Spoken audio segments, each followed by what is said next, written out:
তো আজ আমরা যাচ্ছিলাম শ্যামসুন্দরী মায়ের মন্দিরে। এটা আমার দিদি আর এটা আমার মা, আর সব মিলিয়ে আমরা ছিলাম 7 জন, আর বাকি জনদের তোমরা দেখতেই পেয়ে যাবে।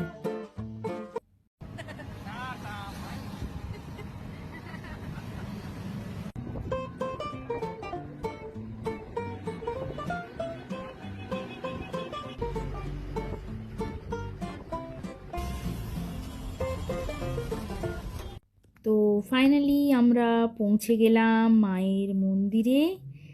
আর এইখানেই মায়ের মন্দির আছে, একটা গলির ভেতরে। তোমরা দেখতেই পাচ্ছ মায়ের মন্দিরটা খুবই ছোট, খুবই কনজারভেটিভ একটা জায়গার মধ্যে। আর শীতকাল তো অনেক লোকও হয়েছে।